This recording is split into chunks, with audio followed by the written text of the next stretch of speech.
একটা জাতির ধ্বংসের জন্য নৈতিকতা বিবর্জিত নেতৃত্বই যথেষ্ট। আপনার বাবা নেতা ছিল, আপনি ছেলে, তো আপনি নেতা, এটাকে নেতৃত্ব বলে না। আপনি যদি মানুষকে প্রভাবিত করবার ক্ষমতা হাসিল করেন, মানুষের কাজে আসেন, আপনাকে যদি সমাজে কাজে লাগে, আপনি মানুষকে সাপোর্ট করেন, তখন আপনি নেতা হয়ে ওঠেন।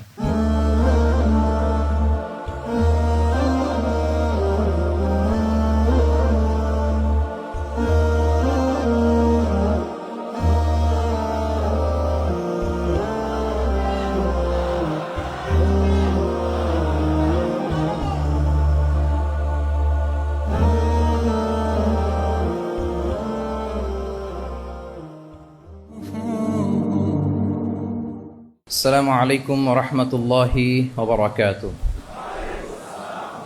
نحمده ونصلي على رسوله الكريم. أما بعد فأعوذ بالله من الشيطان الرجيم. بسم الله الرحمن الرحيم. لقد كان لكم في رسول الله أسوة حسنة لمن كان يرجو الله واليوم الآخر وذكر الله كثيرا. صدق الله العظيم. رب اشرح لي صدري ويسر لي أمري واحلل عقدة من لساني يفقه قولي.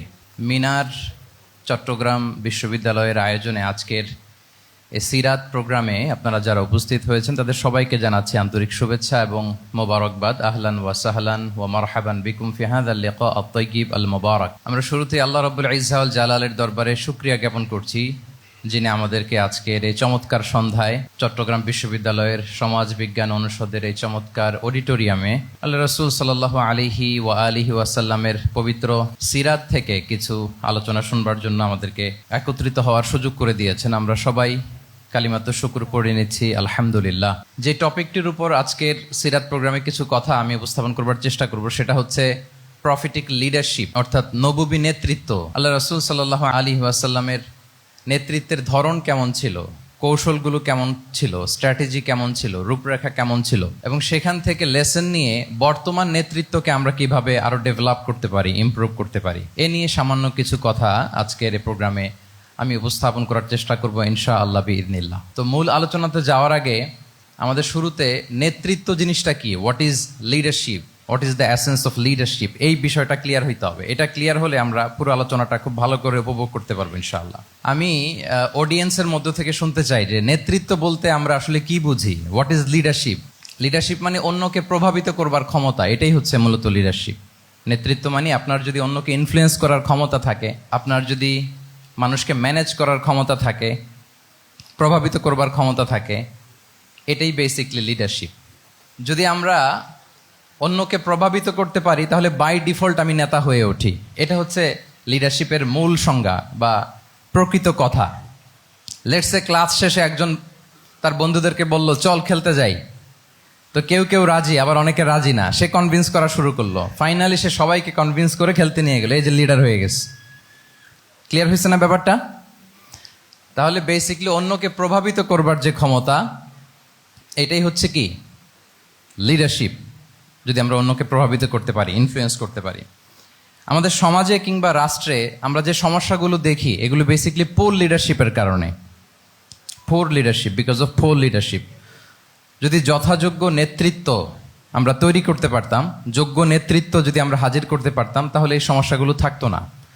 আমরা আল্লাহ রাসূল সাল্লাল্লাহু আলাইহি ওয়া আলিহি ওয়াসাল্লামের নেতৃত্বের গুণাবলীগুলো, যদি ওনার যে লিডারশিপ ট্রেডস, লিডারশিপ ফিচার্সগুলো আছে, এগুলো যদি আমরা খেয়াল করি তাহলে দেখবো যে এগুলো দিয়ে তিনি পুরো একটা জাতি, একটা ভূখণ্ডের জীবনধারা পাল্টে দিয়েছিলেন। তাহলে নেতৃত্বের দিক থেকে অ্যাজ এ লিডার তিনি কতটা সফল, এটা খুব ক্লিয়ার আমাদের কাছে। আমরা এখন দেখার চেষ্টা করব যে রাসূল সাল্লাল্লাহু আলাইহি ওয়াসাল্লামের লিডারশিপটা আসলে কোন ধরনের লিডারশিপ ছিল, কোন ধরনের নেতৃত্ব ছিল, এবং সেখান থেকে বর্তমান সময়ে আমরা কি করে যুগোপযোগী নেতৃত্ব তৈরি করতে পারি। প্রথম যেটা বলতে হবে সেটা হচ্ছে আল্লাহ রাসূল সাল্লাল্লাহু আলাইহি ওয়া আলিহি ওয়াসাল্লামের নেতৃত্বটা ছিল সার্ভেন্ট লিডারশিপ। সার্ভেন্ট লিডারশিপ মানে হচ্ছে কাজের মধ্য দিয়ে নেতা হওয়া। বেসিক্যালি আপনি যখন মানুষের কাজে লাগবেন বা কাজে আসবেন, তখনই আপনি নেতা। যদি আপনাকে সমাজে কোনো কাজে না লাগে, সমাজে যদি আপনি রেলেভেন্ট হতে না পারেন, কাউকে সাপোর্ট করতে না পারেন, গাইড করতে না পারেন, তাহলে তো নেতা হয়ে ওঠা আপনার পক্ষে সম্ভব হবে না। তাহলে যদি কাজে লাগা যায় মানুষের, আপনি যদি কাজে লাগেন, আপনি যদি মানুষের উপকারে আসেন, তাহলে by default you are a leader.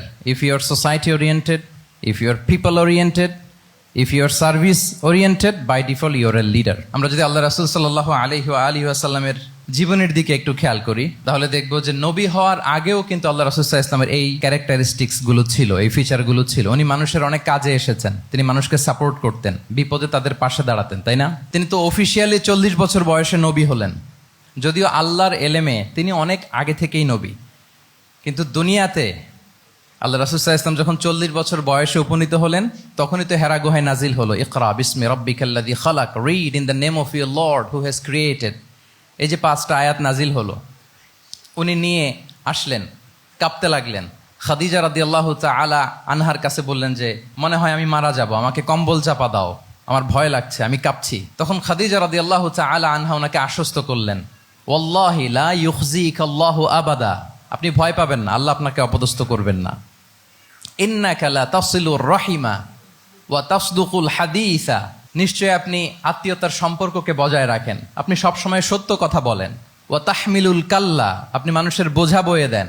ওয়া তাকসিবুল মা'দুমা, যার উপার্জন করার কোনো সক্ষমতা নেই তার জন্য আপনি উপার্জন করেন, তাকে আপনি ফিনান্সিয়াল সাপোর্ট করেন। ওয়া তাকরিউদ দাইফা, আপনি মেহমানকে খাওয়ান। ওয়া তুঈনু আলা নাওয়াইবিল হক, সত্য যেখানে বিপন্ন সেখানে আপনি সত্যের বীর সেনানী হয়ে দাঁড়িয়ে যান। তো এই ফিচার যাদের মধ্যে থাকে, এমন ব্যক্তিত্বকে আল্লাহ তাআলা কখনোই অপমান করতে পারেন না। আপনি চিন্তিত হবেন না, ডোন্ট ওয়ারি অ্যাবাউট ইট, কোনো ভয় নাই, কোনো চিন্তা নাই, আপনি আশ্বস্ত হন। তাহলে দেখেন, এই যে 6টা গুণের কথা খাদিজা রাদিয়াল্লাহু তাআলা আনহা বললেন, এগুলো কিন্তু রাসূল সাল্লাল্লাহু আলাইহি ওয়াসাল্লাম নবী হওয়ার আগের গুণ। অর্থাৎ 40 বছর বয়সে তিনি উপনীত হওয়ার আগেই ওনার এই অভ্যেস ছিল যে উনি অন্যের বোঝা বইয়ে দিতে হেল্প করতেন, মানুষকে সাপোর্ট করতেন। যার উপার্জন করার সুযোগ নাই, ক্ষমতা নাই, তাকে তিনি উপার্জন করে দিতেন, মানে তাকে ফিনান্সিয়ালি সাপোর্ট করতেন, মেহমান খাওয়াতেন। তার মানে নবী হওয়ার আগেই উনি জনকল্যাণমূলক কাজে নিজেকে সম্পৃক্ত রেখেছেন। মানুষকে তিনি সাপোর্ট করতেন, মানুষকে হেল্প করতেন, উনি মানুষের কাজে লাগতেন। আর যে মানুষের কাজে লাগে, মানুষের উপকারে আসে, জনকল্যাণমূলক কাজে নিজেকে সম্পৃক্ত রাখে, বাই ডিফল্ট সে নেতা, বাই ডিফল্ট সে কি নেতা হয়ে যায়। তাহলে to serve before to lead, নেতৃত্ব এটা আসলে পজিশনের সাথে সম্পৃক্ত না, ইটস অল অ্যাবাউট ইনফ্লুয়েন্স। আপনার বাবা নেতা ছিল, আপনি ছেলে, তো আপনি নেতা, এটাকে নেতৃত্ব বলে না। আপনি যদি মানুষকে প্রভাবিত করবার ক্ষমতা হাসিল করেন, মানুষের কাজে আসেন, আপনাকে যদি সমাজে কাজে লাগে, আপনি মানুষকে সাপোর্ট করেন, তখন আপনি নেতা হয়ে ওঠেন। তাহলে রাসূল সাল্লাল্লাহু আলাইহি ওয়াসাল্লামের লিডারশিপটা যদি বুঝতে হয়, প্রথম কথা হচ্ছে ওনার লিডারশিপের প্যাটার্নটা ছিল সার্ভেন্ট লিডারশিপ, মানে সার্ভিস দেওয়ার মধ্য দিয়ে উনি নেতা বনে গেছেন। নবী হওয়ার আগেই ওনার মধ্যে এই ট্রেড ছিল, উনি মানুষকে সার্ভিস দিতেন। আরবিতেও একটা কথা আছে, সাইয়্যিদুল কওমি খাদিমুহুম, মানে যিনি সমাজের নেতা তিনি হবে সমাজের সবচেয়ে বড় খাদেম। যিনি নেতা হবেন তিনি সমাজের সবচেয়ে বড় কি হবেন? খাদেম হবেন। আমি টোটাল 12টা পয়েন্ট আলোচনা করবার চেষ্টা করবো ইনশাআল্লাহ। প্রথম পয়েন্টটা হচ্ছে সার্ভেন্ট লিডারশিপ, মানে to serve before to lead. নেতা হওয়ার আগে খাদেম হইতে হবে। কি হইতে হবে? খাদেম হইতে পারলে আপনি বাই ডিফল্ট নেতা।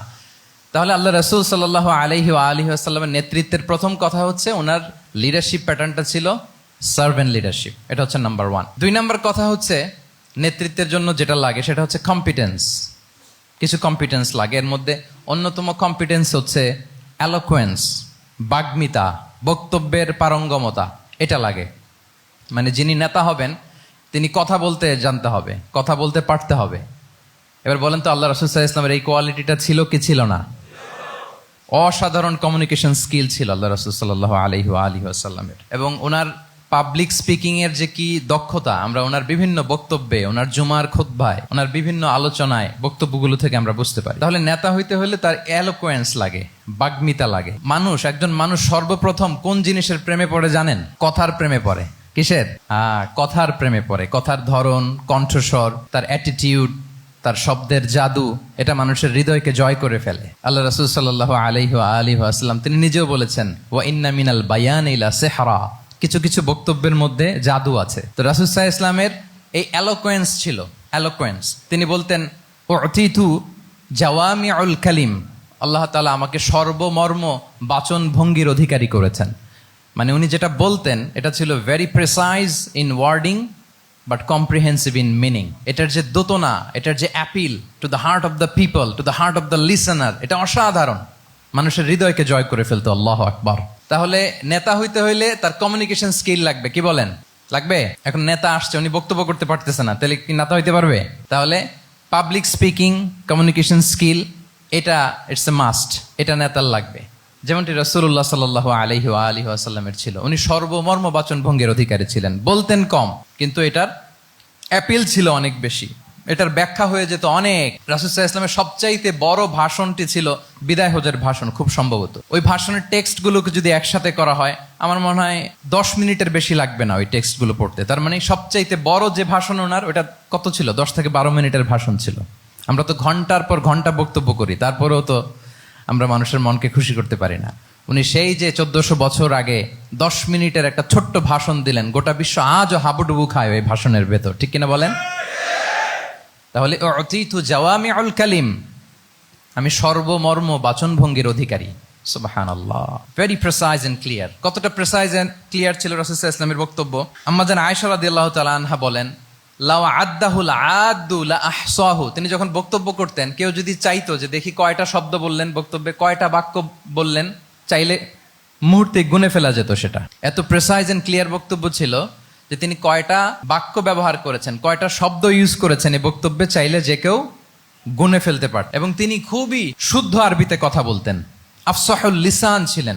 বিশুদ্ধ ভাষায় কথা বলতে পারা এটা অনেক জরুরি। রাসূল সাল্লাল্লাহু আলাইহি ওয়াসাল্লাম অত্যন্ত বিশুদ্ধ আরবিতে কথা বলতেন, এবং বিশুদ্ধ আরবি জানাটা বা বিশুদ্ধ ভাষাটা এত জরুরি যে আল্লাহ তাআলা তার প্রিয় হাবিবকে এই বিশুদ্ধ ভাষা শেখানোর জন্য মায়ের বুকের দুধ খাওয়া থেকে বঞ্চিত রেখেছিলেন। আই রিপিট, আমি আবারও বলছি, বিশুদ্ধ ভাষাটা এত জরুরি যে আল্লাহ তাআলা তার প্রিয় হাবিবকে মায়ের বুকের দুধ থেকে বঞ্চিত রেখেছেন শুধু বিশুদ্ধ ভাষার জন্য। তিনি কিন্তু মায়ের বুকের দুধ খেতে পারেন নাই। হালিমাতু সাদিয়ার সাথে সেই বনু সাদ গোত্রে চলে গিয়েছেন, সেখানে ছিলেন। হালিমাতু সাদিয়া ওনাকে দুধ খাইয়েছেন। এরপরে যখন মরুভূমির চমৎকার পরিবেশে একেবারে বিশুদ্ধ আরবি তিনি শিখেছেন, আবার শিশু মুহাম্মদ সাল্লাল্লাহু আলাইহি ওয়াসাল্লামকে তিনি তার মায়ের কাছে ফিরিয়ে দিয়েছেন। তাহলে চিন্তা করে দেখেন যে বিশুদ্ধ ভাষার জন্য মায়ের বুকের দুধকে স্যাক্রিফাইস করা হয়েছে। আল্লাহু আকবার। তাহলে আম্মা জান আয়েশা রাদিয়াল্লাহু তাআলা আনহা বলতেন, লাউ আদ্দাহুল আদ্দু লা আহসাহু। চাইলে যে কেউ গুনতে পারতো যে তিনি প্রিয় নবীজি কয়টা বাক্য বললেন, কয়টা শব্দ, এত প্রিসাইজ এন্ড ক্লিয়ার ছিল। অন্য বর্ণনায় এসেছে, কানা ইয়াতাকাল্লামু বিকালামিন বাইনাহু ফাসলুন। তিনি এমন ভাবে কথা বলতেন, কথার মাঝখানে মাঝখানে পজ দিতেন। কে দিতেন? পজ দিতেন, মানে একটু থামতেন যাতে করে শ্রোতারা বুঝতে পারে। ইয়াতাকাল্লামু বিকালামিন বাইনাহু ফাসলুন, বলতে বলতে মাঝে মাঝে একটা পজ দিতেন যাতে সবাই বুঝতে পারে। ইয়াহফাযুহু মান জালাসা ইলাই, আশেপাশে যারা বুঝতো, তারা বসতো, তারা সহজে এটা মুখস্থ করে ফেলতে পারে। পজ দিয়ে দিয়ে, থেমে থেমে, এত চমৎকার করে ওনার প্রেজেন্টেশন ছিল, বক্তব্য মালাগুলো ছিল, ফলে যারা শুনতেছে ইজিলি মুখস্থ করে ফেলতে পারত। এবং গুরুত্বপূর্ণ কথা তিনি এমফাসাইজ করতেন, 3 বার বলতেন। একবার তিনি বলতেছেন, আত্তাকওয়া হা হুনা হা হুনা হা হুনা ওয়া ইউশিরু ইলা সাদরিহি সালাসা মাররাত। তাকওয়াকে তিনি এখানে রেফার করেছেন। আমরা তো মনে করি তাকওয়া সব ঢুকে গেছে এখানে, তাকওয়া ঢুকে গেছে টুপিতে, তাকওয়া ঢুকে গেছে জামাতে, এগুলো তাকওয়ার একটা নমুনা। কিন্তু আল্লাহ রাসূল সাল্লাল্লাহু আলাইহি ওয়াসাল্লাম বলেছেন তাকওয়া এখানে এখানে এখানে, এভাবে 3 বার তিনি ইঙ্গিত করেছেন। গুরুত্বপূর্ণ কথাকে তিনি এভাবে এমফাসাইজ করতেন। মাঝে মাঝে এমন আবেগঘন বক্তব্য উপস্থাপন করতেন, সাহাবারা অশ্রুসিক্ত হতো। ওয়াজিলাত মিনহাল কুলুব যারাফাত মিনহাল উয়ুন। সাহাবারা বলতেন যে আমরা অশ্রুসিক্ত হতাম, আমাদের হৃদয় বিগলিত হতো। এত চমৎকার মর্মস্পর্শী বক্তব্য তিনি করতেন। এটা প্রেক্ষাপটের আলোকে। আবার যুদ্ধের ময়দানে যখন কমান্ড করতেন, তখন আলা সাউতু ওয়াশতাদ্দা গদাবু, তিনি রেগে যেতেন, উঁচু কণ্ঠে তিনি কথা বলতেন, মনে হচ্ছে একজন সেনাবাহিনীর কমান্ডার তার ব্যাটালিয়নকে কমান্ড করছেন। আল্লাহু আকবার। তাহলে বক্তব্যের যত দিক হতে পারে, স্লো মোশনে তেজস্বী বক্তব্য, খুব জ্বালাময়ী বক্তব্য, আবার মর্মস্পর্শী বক্তব্য, সব ধরনের বক্তব্য তিনি করতেন। সুবহানাল্লাহ। তাহলে এলোকোয়েন্স, 2 নাম্বার হচ্ছে এলোকোয়েন্স। কম্পিটেন্সের খুব গুরুত্বপূর্ণ একটা অংশ হচ্ছে এলোকোয়েন্স, বাগ্মিতা। এটা একজন নেতার থাকা চাই। কি বলেন? একজন নেতার এরকম বক্তব্য দিতে জানতে হবে না? আল্লাহ রাসূল সাল্লাল্লাহু আলাইহি ওয়া আলিহি ওয়াসাল্লাম তিনি ঠিক এইভাবে বক্তব্য করতেন। মাঝে মাঝে তিনি ইমোশনাল ইন্টেলিজেন্স ইউজ করতেন, মানে আবেগ অনুভূতিকে নাড়িয়ে দিয়ে শ্রোতাকে প্রভাবিত করে ফেলা।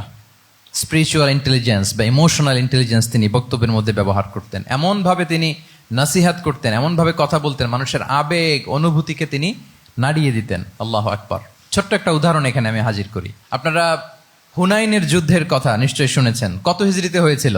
8ম হিজরি। তার মানে মক্কা বিজয়ের ইমিডিয়েট পরেই, কয়েক সপ্তাহ পরেই তো হুনাইনের যুদ্ধ হয়েছিল। তো এই হুনাইনের যুদ্ধে অনেক ওয়ার বুটিজ মুসলমানদের করতলগত হয়েছিল, মানে অনেক গানিমাত, অনেক সম্পদ ওনারা যুদ্ধ শেষে যুদ্ধলব্ধ সম্পদ হিসেবে পেয়েছিলেন। 24,000 উট, প্রায় 40,000 ভেড়া, এত পরিমাণ গানিমত যখন রাসূল সাল্লাল্লাহু আলাইহি ওয়াসাল্লাম পেলেন, তিনি এগুলো বন্টন করতে শুরু করলেন। কিন্তু রাসূল সাল্লাল্লাহু আলাইহি ওয়াসাল্লাম তিনি বন্টন করতে যে আনসারী সাহাবীদেরকে, অর্থাৎ মদিনার যে সাহাবারা, তাদেরকে কিছুই দিলেন না, বরং তিনি মক্কার সাহাবাদেরকে দিলেন, অন্যান্য গোত্রের লোকদেরকে দিলেন, আশেপাশের সবাইকে দিলেন, কিন্তু দিলেন না কাদেরকে? আনসারী সাহাবীদেরকে। তো ফলে এত বিশাল ওয়ার বুটিজ, এর মধ্যে থেকে কিছুই আনসারীরা পেল না। ওনাদের মধ্যে ক্ষোভের জন্ম নিল। ক্ষোভ থেকে ওনারা সমালোচনা করতে আরম্ভ করলেন আল্লাহ রাসূল সাল্লাল্লাহু আলাইহি ওয়াসাল্লামের। এবং সমালোচনা করতে করতে এটা এমন পর্যায়ে চলে গেল, এক পর্যায়ে তারা বলতে আরম্ভ করলো যে আমরা ওনার জন্য জান দিলাম, জীবন দিলাম, আজকে উনি এত সম্পদ পেয়ে সব নিজ এলাকার লোকদের মাঝে বন্টন করে দিল, এটা কি ঠিক করলো উনি? আল্লাহ তাআলা আল্লাহর নবীকে ক্ষমা করুক। মানে কেমন যেন রাসূল একটা ভুল করে ফেলছেন, রাসূল সাল্লাল্লাহু আলাইহি ওয়াসাল্লাম ওনাদেরকে দিতে বাধ্য ছিলেন, এটা যেহেতু দেন নাই, আল্লাহ তার রাসূলকে ক্ষমা করুক, এরকম একটা কথা তারা বলে ফেললেন। এটা তো অনেক বড় কথা। আল্লাহ রাসূল সাল্লাল্লাহু আলাইহি ওয়া আলিহি ওয়াসাল্লাম যখন এই কথা শুনলেন, তখন তিনি আনসারী সাহাবীদেরকে জড়ো করে একটা গেট টুগেদার করে এমন ইমোশনালি ওনাদেরকে কাবু করলেন, ইমোশনাল ইন্টেলিজেন্স ইউজ করলেন। এখানে তারা এসেছিল ক্ষোভ নিয়ে, অসন্তোষ নিয়ে, পরে সবাই কান্না করে রাসূল সাল্লাল্লাহু আলাইহি ওয়াসাল্লামের কাছে ক্ষমা চেয়ে সেই মজলিস থেকে উঠতে বাধ্য হয়েছে। তিনি সবাইকে ডেকে বললেন, ইয়া মা'আশারাল আনসার আলাম আতিকুম দুল্লালান ফাহাদাকুমুল্লাহ ওয়া আলাতান ফাআগনাকুমুল্লাহ ওয়া আ'দাআন ফাআল্লাফাল্লাহু বাইনা কুলুবিকুম। চমৎকার চমৎকার এক্সপ্রেশন, যে ওহে আনসাররা, আমি কি তোমাদেরকে পথভ্রষ্ট পাইনি, পথহারা পাইনি? আমার ওসিলায় তোমরা হেদায়েতের দেখা পেয়েছো। আমি কি তোমাদেরকে নিঃস্ব পাইনি? আমার ওসিলায় তোমরা সমৃদ্ধ হয়েছে, সম্পদশালী হয়েছে। আমি কি তোমাদেরকে যুদ্ধরত অবস্থায় পাইনি? আউস খাজরাজ তোমরা তো ফাইট করতেছিলে ইচ আদার। আমি যে তোমাদের মধ্যে সম্প্রীতি আর ভালোবাসার মেলবন্ধনে তোমাদেরকে একত্রিত করে দিলাম। আওয়াজাতুম ফি আনফুসিকুম ফি লুআআতিম মিনাদ দুনিয়া। আর দুনিয়ার সামান্য কিছু জিনিসের কারণে তোমরা মনে কষ্ট পাচ্ছ, যেটা দিয়ে আমি কিছু মুসলিমদের হৃদয়কে আকৃষ্ট করছিলাম। তা আল্লাফতু বিহা কওমান লিউসলিমু ওয়া ওয়াকালতুকুম ইলা ইসলামিকুম। আমি কিছু মুসলিমদেরকে এগুলো দিয়ে তাদের হৃদয়টাকে ইসলামের প্রতি আরো অ্যাট্রাক্টেড করতেছিলাম, আর তোমাদেরকে তোমাদের ইসলামের উপরই আমি ছেড়ে দিয়েছি। আমি জানি আমার আনসাররা, তাদের হৃদয়ে যে ইসলাম আছে এটাই তাদের জন্য যথেষ্ট। আমা তারদাউনা আইয়াযহাবান নাসু বিশ-শাতি ওয়াল বাঈর ওয়া তারজিউনা বিরাসূলিল্লাহি ফি রিহালিকুম। Won't you be happy that people go back to their country with sheep and camel, and you go back to your country with Rasulullah? Allahu Akbar. তোমরা কি এতে খুশি হবে না? মানুষ উট আর ভেড়া নিয়ে তাদের এলাকায় ফিরবে, আর তোমরা আল্লাহর রাসূলকে নিয়ে তোমাদের এলাকায় ফিরবে। এরকম একটার পর একটা ইমোশনালি রাসূল সাল্লাল্লাহু আলাইহি ওয়াসাল্লাম যখন আনসার সাহাবীদেরকে কাবু করতে লাগলেন, ওনারা এমনভাবে কান্নার রোল জুড়ে দিল, এমনভাবে অনুতপ্ত হলো, কাঁদতে শুরু করলো। পরে এরা বলতে আরম্ভ করলো, আমি তো দুই একটা বাক্য বললাম, লম্বা চূড়া মন মাতানো বক্তব্য, হৃদয় স্পর্শী বক্তব্য। তারা বললো, ইয়া রাসূলুল্লাহ, আমরা শুধু আপনাকে পেয়েই খুশি। রাসূল সাল্লাল্লাহু আলাইহি ওয়াসাল্লাম বলেন, গোটা বিশ্বের মানুষ যদি এই পথ ধরে আর আনসারীরা যদি এই পথ ধরে, আমি এই পথ ছেড়ে দিয়ে আনসারীদের পথে হাঁটবো। আল্লাহ তুমি আনসারদের ক্ষমা করো, তাদের সন্তানদের ক্ষমা করো, তাদের নাতিদেরকে ক্ষমা করো। এভাবে মর্মস্পর্শী বক্তব্য যখন ইমোশনাল ইন্টেলিজেন্স দিয়ে যখন রাসূল সাল্লাল্লাহু আলাইহি ওয়াসাল্লাম বললেন, সব আনসারী সাহাবারা কাঁদতে আরম্ভ করলেন। সবাই ফাবাকাল কওমু হাত্তা আখদালু লুহাহুম, তাদের প্রত্যেকের দাড়ি ভিজে গেল, এমন কান্না জুড়ে দিল। আল্লাহু আকবার। তাহলে এটা ছিল রাসূল সাল্লাল্লাহু আলাইহি ওয়াসাল্লামের বক্তব্যের মাধ্যমে শ্রোতাদের মাঝখানে প্রভাব সৃষ্টি করার ক্ষমতা। চিন্তা করতে পারেন, হৃদয় কেঁপে ওঠে না এই কথা শুনলে? Won't you be happy people go back to their home with sheep and camel, and you take the messenger of Allah with you? মানুষ ছাগল ভেড়া নিয়ে ফিরতেছে, তোমরা তো আল্লাহর নবীকে নিয়ে ঘরে ফিরতেছো। আল্লাহু আকবার।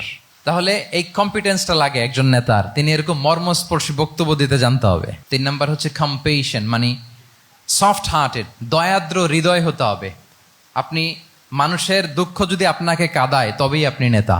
আমরা আল্লাহ রাসূল সাল্লাল্লাহু আলাইহি ওয়াসাল্লামের দিকে যদি তাকাই, ওনার তো একটা উপাধি হচ্ছে রাহমাতাল লিল আলামিন। আল্লাহ রাসূল সাল্লাল্লাহু আলাইহি ওয়াসাল্লামের উপাধি কি? ওমা আরসালনাকা ইল্লা রাহমাতাল লিল আলামিন। We have not sent you but as mercy for all the worlds. নবী হে, আপনাকে সবার জন্য আমি মার্সি করে পাঠিয়েছি, রাহমা করে পাঠিয়েছি। আপনি সবার জন্য রহমত, মানুষের জন্য, ম্যানকাইন্ড, জিনকাইন্ড, অ্যানিমালস, সবার জন্য আপনি রাহমা। রাসূল সাল্লাল্লাহু আলাইহি ওয়াসাল্লাম কতটা দয়াদ্র ছিল। আল্লাহ তাআলা অন্য আয়াতে বলছেন, ফাবিমা রাহমাতিম মিনাল্লাহি লিনতা লাহুম ওয়ালাউ কুনতা ফাযযান গালিযাল কলবি লানফাদ্দু মিন হাওলিক। নবী হে, লিনতা লাহুম, সবার জন্য আপনি সফট হার্টেড হয়েছেন আল্লাহর অনুগ্রহে। যদি আপনি সফট হার্টেড না হয়ে আপনি যদি কঠোর হৃদয়ের অধিকারী হতেন, তাহলে এখন লোকেরা যেমনি আপনাকে ঘিরে রাখে, আপনার চারিপাশে সবাই ঘিরে রাখতো না। আল্লাহু আকবার। সাহাবারা সব সময় রাসূল সাল্লাল্লাহু আলাইহি ওয়াসাল্লামের সঙ্গ পেতে চাইতো, অ্যাকম্পানি চাইতো, ঘিরে রাখ। এমনকি অনেক সাহাবী ঘরে ভালো না লাগলে রাসূল সাল্লাল্লাহু আলাইহি ওয়াসাল্লামের কাছে চলে আসতো। এমনকি অনেক সাহাবী বলতেন যে আমার পেটে ক্ষুধা লাগলেই আমি রাসূলের কাছে যেতাম, কারণ রাসূলের চেহারা দেখলে আমার পেটের ক্ষুধা উধাও হয়ে যেত। ফাবিমা রাহমাতিম মিনাল্লাহি লিনতা লাহুম। নবী হে, আল্লাহর অনুগ্রহে আপনি কোমলভাষী হয়েছেন। কোমল হৃদয়ের হওয়া, সফট হার্টেড হওয়া, দয়াদ্র চিত্তের হওয়া, এটা অন্যতম একটা লিডারশিপ ট্রেট। এত দয়াদ্র ছিলেন, আল্লাহ তাআলা বলছেন ফালাআল্লাকা বাখিউন নাফসাকা আলা আসারিহিম ইল্লাম ইউমিনু বিহাযাল হাদীসি আসাফা। রাসূল সাল্লাল্লাহু আলাইহি ওয়াসাল্লাম বারবার মক্কার কুরাইশদের কাছে যেত, বারবার কাফিরদের কাছে যেত, যেন তারা ঈমান আনে, যেন তারা খারাপ রাস্তা ছেড়ে দিয়ে ভালো রাস্তায় আসে। বারবার চিন্তা করতো যে ইস, কেন তারা লা ইলাহা পড়ে না, কেন তারা সত্যের পথে ফিরে আসে না। হায় রে, একটুর জন্য তো তারা সামান্য আমার কথাটা শুনলেই তো বেঁচে যেত, ইস একটু আমার কথা মানলেই তো জাহান্নাম থেকে বেঁচে যেত। এরকম অস্থির হয়ে তাদের পেছনে ছুটতেন। আল্লাহ তাআলা বলেছেন, নবী হে, আপনি ওদের পেছনে ছুটতে ছুটতে আপনি তো নিজেকেই শেষ করে দিবেন। বাখিউন নাফসাক, আপনি তো নিজের দিকে খেয়াল করছেন না, নিজের শরীরের দিকে খেয়াল করছেন না, নিজের স্বাস্থ্যের দিকে, সময়ের দিকে। আপনি পাগল পাড়া হয়ে তাদেরকে বাঁচানোর জন্য ছুটছেন। তাহলে কতটা দয়াদ্র কোমল হৃদয়ের অধিকারী হলে যে কাফেররা রাসূল সাল্লাল্লাহু আলাইহি ওয়াসাল্লামকে ফিজিক্যালি মেন্টালি এমন কোনো টর্চার নেই, করে নাই, তাদের পিছনে পিছনে ছুটতেন তিনি। হায় রে, একটু যদি ইমানের রাস্তায় আনা যায়, কোনোভাবে যদি তাদেরকে বুঝিয়ে কনভিন্স করা যায়, তাহলে কম্প্যাশনেট, দয়ালু হওয়া, এটা নেতৃত্বের অন্যতম একটা গুণ। আপনার হৃদয়ে দয়া থাকতে হবে, মায়া থাকতে হবে সবার জন্য, কারণ নেতা তিনি তো সবার। লেটস সে বাংলাদেশের যিনি প্রধানমন্ত্রী হবেন, আরো রেলেভেন্ট হয়ে যাচ্ছে এখন কথা, সামনে তো নির্বাচন আসতেছে, সো কেউ না কেউ তো প্রধানমন্ত্রী হবে। তো উনি যখন প্রধানমন্ত্রী হবে ধরেন, তো উনি কি শুধু ওনার দলের প্রধানমন্ত্রী হবেন? তাহলে উনি 18 কোটি মানুষের প্রধানমন্ত্রী হবেন, ঠিক কিনা বলেন? তাহলে সবার জন্য ওনার হৃদয়ে দয়া, ভালোবাসা, এটা থাকার দরকার আছে না নাই? তিনি সবার প্রতি কোমল হৃদয়ের হইতে হবে, দয়াদ্র হইতে হবে। প্রধানমন্ত্রী উনি শুধু নিজ দলের প্রধানমন্ত্রী নন, 18 কোটি মানুষের প্রধানমন্ত্রী। তাহলে সফট হার্টেড হইতে হবে। রাসূল সাল্লাল্লাহু আলাইহি ওয়াসাল্লামের মধ্যে এটা ছিল। সবসময় তিনি মাজলুমদের পাশে থাকতেন। আপনারা হিলফুল ফুজুলের কথা জানেন। ওনার বয়স যখন 35, ইয়ামানের এক ব্যবসায়ী আসছিল মক্কায় ব্যবসা করতে। পণ্য বিক্রির পরে আস ইবনে ওয়াইল নামে এক দুষ্ট জালেম, সে পণ্য নিয়ে বলে আমরা এই এলাকার লোক, আমরা দাম দিব না, কি করতে পারো করো। এই লোক কান্না জুড়ে দিল। তার কান্না দেখে রাসূল সাল্লাল্লাহু আলাইহি ওয়াসাল্লামের হৃদয়ে দয়া হলো। তিনি ওনার চাচা জুবাইর ইবনে আব্দুল মুত্তালিব সহ ওনার মতো যারা ইয়াং স্টার আছে সবাইকে নিয়ে একটা সংঘ করলেন। এটাই তো হালাফুল ফুদুল, মূলত নাম হচ্ছে হালাফুল মুত্তাইয়িবিন।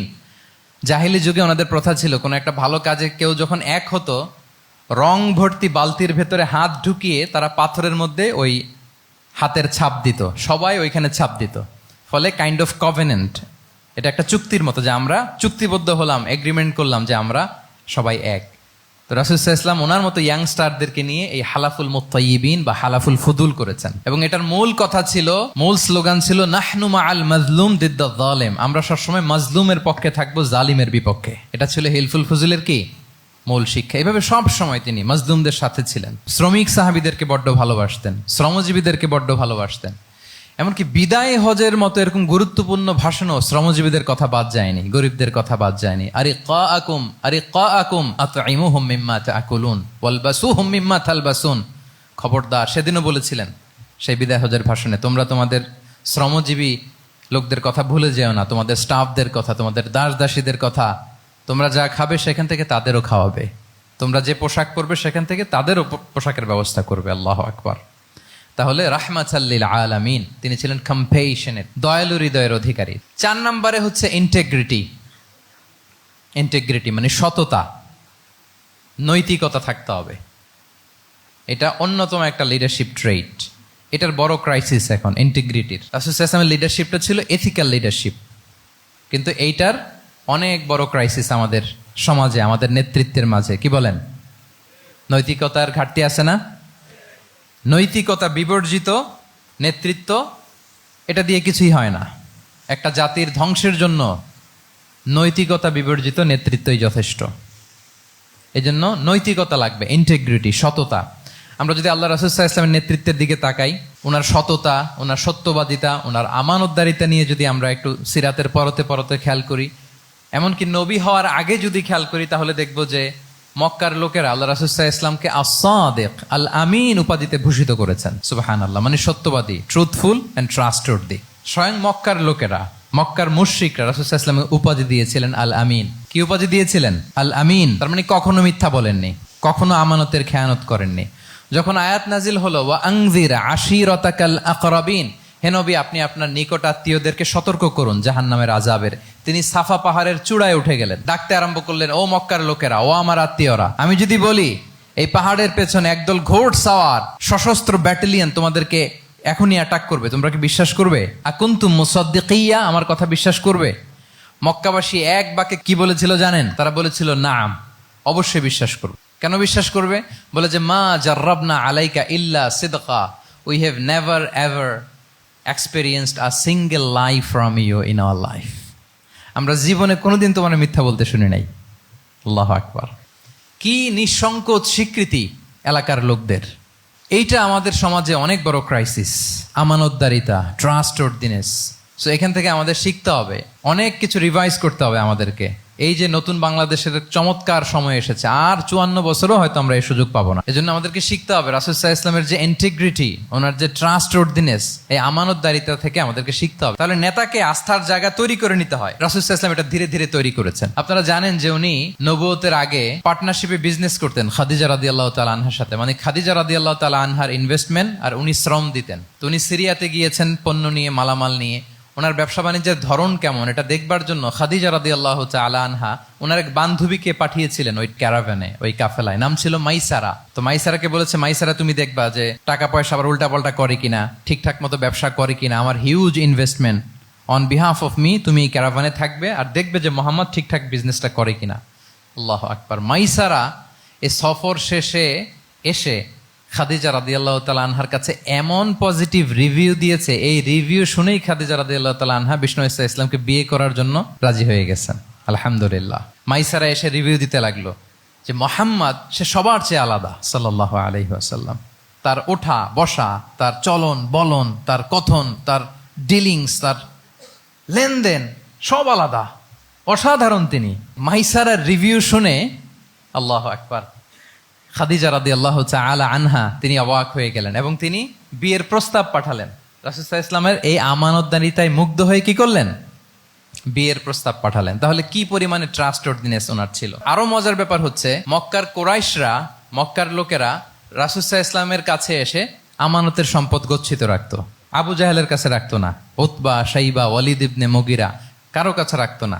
খেয়াল করে দেখেন, দল করে আবু জাহেলের, দল করে কার? কিন্তু আমানত রাখে কার বাসায়? কি অবাক করা কাণ্ড না? কর্মী হচ্ছে আবু জাহেলের, কিন্তু আমানতের সম্পদ রাখে কার কাছে? মুহাম্মদ সাল্লাল্লাহু আলাইহি ওয়াসাল্লামের বাসায়। রাসূল সাল্লাল্লাহু আলাইহি ওয়াসাল্লাম যেদিন হিজরত করবেন, উনি সাইয়েদনা আলী রাদিয়াল্লাহু তাআলা আনহুকে অ্যাসাইন করে গিয়েছেন যে আলী তুমি থাকো, তুমি কয়েকদিন পরে মদিনায় হিজরতে যাবা, আমার কাছে যত আমানতের সম্পদ আছে এগুলো তুমি আগে বিলি করে তারপরে যাবে। রাসূল ইসলাম আবু বকর রাদিয়াল্লাহু তাআলা আনহুকে নিয়ে চলে গেলেন। আলী রাদিয়াল্লাহু তাআলা আনহুর টানা 3 দিন লেগেছে যে ডেপোজিটগুলো রাসূল সাল্লাল্লাহু আলাইহি ওয়াসাল্লামের কাছে ছিল, আমানতের যেই জিনিসগুলো ছিল এগুলো বন্টন করতে সাইয়েদনা আলী রাদিয়াল্লাহু তাআলা আনহু 3 দিন সময় নিয়েছেন। 3 দিন। এত পরিমাণ আমানতের সম্পদ রাসূল সাল্লাল্লাহু আলাইহি ওয়াসাল্লামের কাছে ছিল। আল্লাহু আকবার। তাহলে এই আমানতদারিতা, সততা, অনেস্টি, ট্রাস্টওয়ার্দিনেস এটা অনেক জরুরি নেতৃত্বের জন্য। নেতা হতে চাইলে তাকে আমানতদার হইতে হবে। যদি একজন ট্রু লিডার কেউ হতে চায়, তার মধ্যে আমানতদারিতা চাই। কি চাই? আমানতদার। তাহলে ইন্টিগ্রিটি।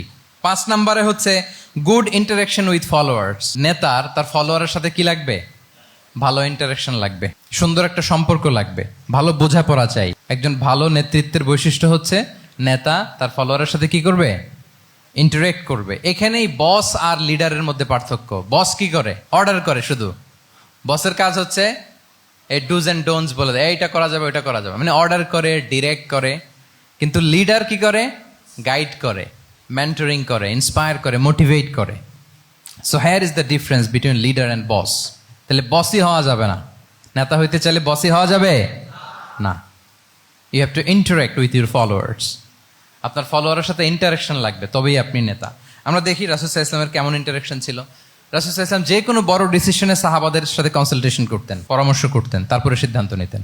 ওয়াশাবিরহুম ফিল আমর, এই আয়াতের ভিত্তিতে তিনি সবার সাথে কি করে নিতেন? সাহাবাদের সাথে পরামর্শ করে নিতেন। আপনারা দ্বিতীয় হিজরির যে বদরের যুদ্ধের কথা জানেন, বদরের প্রান্তরটা মদিনা থেকে প্রায় 130 কিলো দক্ষিণ পশ্চিমে। তো ওখানে গেলেন মদিনা থেকে তিনি। যাওয়ার পরে এক জায়গায় তিনি সেনা ক্যাম্প স্থাপন করলেন। স্থাপন করার পরে হাব্বাব ইবনুল মুনজির রাদিয়াল্লাহু তাআলা আনহু তিনি জিজ্ঞেস করলেন, ইয়া রাসূলুল্লাহ, এই যে আপনি এই জায়গায় বদরের প্রান্তরে সেনা শিবির স্থাপন করলেন, সেনা ক্যাম্প স্থাপন করলেন, এটা কি আল্লাহর দেখিয়ে দেয়া কোনো জায়গা নাকি আপনার ইচ্ছায়? তিনি বললেন, আমানজিলান আনসালাকাল্লাহু লাইসা লানা আন নাতাকদ্দামাহু ওয়ালা নাতাআখারা আনহু। এটা কি একেবারে ফিক্সড আল্লাহর পক্ষ থেকে ওহী যে এখানেই শিবির স্থাপন করতে হবে, নাকি আমহুয়া রায়ু ওয়াল হারবু ওয়াল মাকিদা, নাকি এটা যুদ্ধের কৌশল হিসেবে আপনি নিজ থেকে করেছেন? রাসূল সাল্লাল্লাহু আলাইহি ওয়াসাল্লাম বললেন, না, এটা কোনো ওহী না। আমার কাছে মনে হয়েছে, আমার যে অ্যানালিসিস, আমার মনে হয়েছে বদরের যুদ্ধে এখানেই আমাদের পজিশনিংটা হইলে ভালো হয়। হাব্বাব ইবনে মুনজির রাদিয়াল্লাহু তাআলা আনহু বলেন, না, ইদান লাইসা হাযা বিমানসিল ইয়া রাসূলুল্লাহ, তাহলে এইখানে যদি আপনার নিজ থেকে আপনি এটা ডিসাইড করেন, আমি আপনার অনুমতিক্রমে বলতে চাই ইয়া রাসূলুল্লাহ, এটা সুন্দর জায়গা হয়নি। সুন্দর জায়গা হয়নি? তাহলে কোথায়? হাব্বাব বললেন, ওইখানে, ওই যে বদরের একটা কুয়া আছে, এখানে পানির সোর্স আছে, আমরা যদি ওইখানে একটা ব্লকেট দিয়ে দাঁড়াতে পারি, তাহলে কোরাইশরা এসে আর পানি খেতে পারবে না, ওরা পানি না খেয়েই মরবে, যুদ্ধেও মরবে, পানির অভাবেও মরবে। আল্লাহু আকবার। এক মুহূর্ত দেরি করলেন না রাসূল সাল্লাল্লাহু আলাইহি ওয়াসাল্লাম। এই অপিনিয়ন পাওয়ার সাথে সাথেই বললেন, এই সেনা ক্যাম্প এখান থেকে উঠে হাব্বাব যেখানে বলেছে ওইখানে যে সেনা শিবির স্থাপন করো। এক সেকেন্ডও দেরি করেন নাই। তাহলে কোনো ইগোইস্টিক ঝামেলা ছিল না, ভেরি অ্যাকোমোডেটিভ ছিলেন রাসূল সাল্লাল্লাহু আলাইহি ওয়াসাল্লাম। আমরা অনেক সময় নতুন কোনো কথা শুনলে, কোনো রিফর্ম শুনলে, শ্রোতাদের মধ্যে থেকে কিছু একটা শুনলে আটকে উঠি, চেঞ্জ করতে চাই না, রিজিড হয়ে থাকে। এই রিজিডিটি রাসূল সাল্লাল্লাহু আলাইহি ওয়াসাল্লামের মধ্যে ছিল না, ভেরি অ্যাকোমোডেটিভ ছিলেন, ইজিলি ওপেন আপ করতে পারতেন। মুহূর্তেই বলেন, ঠিক আছে, আমি যেখানে করেছি আসলে ঠিক হয়নি, হাব্বাব যেখানে বলেছে সবাই ওখানে যে সেনা ক্যাম্প স্থাপন করো। আল্লাহু আকবার। উনি চাইলে বলতে পারতেন, এই হাব্বাব, তুমি কি আমার চেয়ে বেশি বুঝো? আমি তো নবী, তুমি আমার উম্মাহ, আমার কাছে ওহী আসে। কোনো ধরনের আর্গুমেন্টে না যে সরাসরি রাসূল সাল্লাল্লাহু আলাইহি ওয়াসাল্লাম এটাকে মেনে নিলেন। আল্লাহু আকবার। তাহলে এই যে ইন্টারাকশন, দেখেন কত চমৎকার ইন্টারাকশন ছিল সাহাবীদের সাথে রাসূলুল্লাহ সাল্লাল্লাহু আলাইহি ওয়া আলিহি ওয়াসাল্লামের। তাহলে good interaction with your followers, এটা জরুরি। আমরা যদি খন্দকের ঘটনা দেখি, খন্দকের যে পরীক্ষা খনন করা হয়েছিল, এটা কিন্তু কোনো মদিনার বা মক্কার কোনো আরাবিয়ান সাহাবাদের কাছ থেকে এই পরামর্শ আসেনি। এসেছে কার কাছ থেকে? সালমান আল ফারিসি। বাড়ি কই? সেই ইরান, ইয়ামান না, ইরানে। উনি হি ওয়াজ পার্সিয়ান, উনি ইরান থেকে আসছে। তাহলে ইজিলি তিনি সাহাবীদের কাছ থেকে চমৎকার অপিনিয়ন আসলে সেটাকে পিক করতেন এবং তাদের সাথে চমৎকার ইন্টারাকশন ছিল। সাহাবীদের সাথে, ফলোয়ারদের সাথে ওনার কতটা গভীর ইন্টারাকশন ছিল, ছোট্ট একটা হাদিস বলে, হাদিসটা সহিহ, মুসনাদে আহমদ ইবনে হাম্বালে এসছে। আমি এই পয়েন্টটা শেষ করছি। রাসূল সাল্লাল্লাহু আলাইহি ওয়াসাল্লামের যুগে এক সাহাবী ছিল, তার নাম ছিল জাহির ইবনে হারাম আল আশজাঈ। জাহির সাহাবীর নাম কি? সবাই বলুন, কি নাম? জাহির রাদিয়াল্লাহু তাআলা আনহু। উনি মদিনায় থাকতেন না, উনি মরুপল্লীতে থাকতেন, মানে বেদুইন ছিলেন আর কি। মদিনা তো শহর, সিটি, উনি সিটিতে থাকতেন না, উনি থাকতেন মরুপল্লীতে। ওখানে তিনি অর্গানিক ফলমূল, শাকসবজি চাষ করতেন। রাসূল সাল্লাল্লাহু আলাইহি ওয়াসাল্লাম ওনার এই অর্গানিক ফলমূল আর শাকসবজি খুব পছন্দ করতেন। ফলে উনি প্রায় সেই মরুপল্লী থেকে রাসূল সাল্লাল্লাহু আলাইহি ওয়াসাল্লামের জন্য অর্গানিক ফ্রেশ ফ্রুট আর শাকসবজি মদিনায় নিয়ে আসতেন এবং এগুলো ফ্রিতে দিতেন রাসূল সাল্লাল্লাহু আলাইহি ওয়াসাল্লামকে অ্যাজ এ গিফট। উপহার হিসেবে রাসূল সাল্লাল্লাহু আলাইহি ওয়াসাল্লামকে মরুপল্লী থেকে চাষ করে আনা ফলমূল, শাকসবজি দিতেন। আর কিছু শাকসবজি, ফলমূল তিনি মদিনার বাজারে বিক্রি করতেন। তো একবার তিনি এসে রাসূল সাল্লাল্লাহু আলাইহি ওয়াসাল্লামকে অর্গানিক এই ফ্রুটগুলো দিয়ে বাকিগুলো মদিনার বাজারে বিক্রি করতেছেন। রাসূলুল্লাহ সাল্লাল্লাহু আলাইহি ওয়া আলিহি ওয়াসাল্লাম বাজার ভ্রমণে গেলেন, যে দেখে ওই তো জাহির, উনি আবার কানা রজুলান দামিমান, একটু কুৎসিত দেখতে, একটু খাটো কুৎসিত শ্যামবর্ণের ছিলেন। তো ওনাকে দেখেই রাসূল সাল্লাল্লাহু আলাইহি ওয়াসাল্লাম পিছন থেকে এরকম ঝাপটে ধরলেন। উনি তো দেখতে পারতেছেন না কে ধরলো। উনি বলে, মান হাদা আরসিলনি, এই ছাড়ো ছাড়ো, কে কে, এই কোন লোক আমারে ধরলো? ছাড়ো ছাড়ো করে অস্থির। যখন পিছনে ফিরে দেখে আল্লাহ রাসূল সাল্লাল্লাহু আলাইহি ওয়াসাল্লাম, এখন আর ছাড়াছাড়ি করে না, এখন ওনার পিঠটা রাসূল সাল্লাল্লাহু আলাইহি ওয়াসাল্লামের বুক মোবারকের দিকে আরো লাগাই দিচ্ছে এইভাবে। সুবহানাল্লাহ। এতক্ষণ বলে, এই কে, ছাড়ো ছাড়ো। যখন দেখে রাসূল সাল্লাল্লাহু আলাইহি ওয়াসাল্লাম এখন আর তাড়াহুড়ো করতেছে না, এখন ওনার পিঠটা রাসূল সাল্লাল্লাহু আলাইহি ওয়াসাল্লামের বুক মোবারকের সাথে আরো ঠেলে দিচ্ছে। রাসূল সাল্লাল্লাহু আলাইহি ওয়াসাল্লাম এবার মজার ছলে বললেন, মাইয়াশতারি হাযাল আবদ, ফান করে বলতেছেন, এই একটা দাস আছে আমার কাছে, এই লোকটারে কে কিনবে, আমি বেচবো। জাহির রাদিয়াল্লাহু তাআলা আনহু বলেন, ইয়া রাসূলুল্লাহ, ইদান ওয়াল্লাহি তাজিদুনি কাসিদান, আমি কালো মানুষ, আমি সস্তা মানুষ, আমারে বেচলে বেশি দাম পাবেন না আপনি। আমি তো সস্তা মানুষ ইয়া রাসূলুল্লাহ। রাসূল সাল্লাল্লাহু আলাইহি ওয়াসাল্লাম বললেন, আনতা লাস্তা ইনদাল্লাহি কাসিদ ইয়া জাহির। হে জাহির, তুমি আল্লাহর কাছে সস্তা নও। আনতা ইনদাল্লাহি গালি, তুমি আল্লাহর কাছে বড্ড দামি। তোমার স্কিন ব্রাইট কালার না, তুমি কুৎসিত। তুমি দুনিয়াতে সস্তা হতে পারো, কিন্তু আমার আল্লাহর দরবারে তুমি কভু সস্তা নও। আনতা ইনদাল্লাহি গালি, আল্লাহর কাছে তুমি বড্ড দামি। দেখেন ইন্টারেকশন কোন মাত্রায় গেলে পিছন থেকে যে এরকম হাক করা যায়, ঝাপটে ধরা যায় এক সাহাবীকে। সুবহানাল্লাহ বিহামদি। এরকম গুড ইন্টারাকশন ছিল। অনেক অনেক ভুরি ভুরি সিরাতের পরতে পরতে আপনারা পাবেন যে রাসূল সাল্লাল্লাহু আলাইহি ওয়াসাল্লামের সাথে সাহাবাদের ইন্টারাকশন কত চমৎকার ছিল। 6 নম্বরে হচ্ছে কারেজ, সাহসিকতা। নেতা হইতে হইলে সাহস লাগবে না? নেতারে বাঁচানোর জন্য কর্মীরা দৌড়াইতেছে সামনে, নেতা যদি ছোটে পেছনে, তাহলে হবে? তাহলে তো তাকে নেতা বলা যায় না। কি বলেন? নেতার তো হি শুড বি কারেজাস, তার সাহসী হইতে হবে, দুর্দান্ত সাহস থাকতে হবে তার। রাসূল সাল্লাল্লাহু আলাইহি ওয়াসাল্লামের এরকম দুর্দান্ত সাহস ছিল, অত্যন্ত সাহসিকতার অধিকারী তিনি ছিলেন। এবং এই লিডারশিপ ট্রেটটা খুবই জরুরি, এটাকে বলে mother skill. Courage is a mother skill, এটাই সব। এই হিম্মত লাগবে। আর রাজুলু যু হিম্মা ইউহিল উম্মাহ, যার হিম্মত আছে সেই জাতিকে জাগাতে পারে, ঠিক কিনা? এই যে আমাদের কাছে তো উদাহরণ একেবারে হাতের কাছেই, এই যে 5 আগস্টে, এই যে জুলাই আপরাইজিং, যদি কারেজ না থাকতো আমাদের তরুণদের, আমাদের জেনজিদের, তাহলে এই পরিবর্তন কি আমরা দেখতে পেতাম? না। আমি গল্প শুনছিলাম যে এই চট্টগ্রাম বিশ্ববিদ্যালয় থেকে 2 জন শহীদ হয়েছে। আল্লাহ তাদের কবরগুলোকে তুমি জান্নাতে টুকরা বানিয়ে দাও। এই যে আমাদের তরুণরা তাজা রক্ত দিয়ে একটা চেঞ্জ এনেছে, পরিবর্তন, এটা তো কারেজ, তাদের সাহসিকতার বহিঃপ্রকাশ, ঠিক কিনা? এটা লাগবে। কেউ যদি লিড দিতে চায়, লিডার হতে চায়, তার এটা লাগবে, মাস্ট। রাসূল সাল্লাল্লাহু আলাইহি ওয়াসাল্লাম অত্যন্ত সাহসী ছিলেন। 2-1টা উদাহরণ আমরা সিরাত থেকে দেখি। একবার মদিনাতে রাত্রিবেলা বিকট একটা আওয়াজ হলো, বিকট এত আওয়াজ, সবাই ঘুম থেকে জেগে গেল। ঘুম থেকে জেগে সবাই হতভম্ব, কিরে এত আওয়াজ তো মদিনাতে কখনো শুনি না। ঘটনা কি?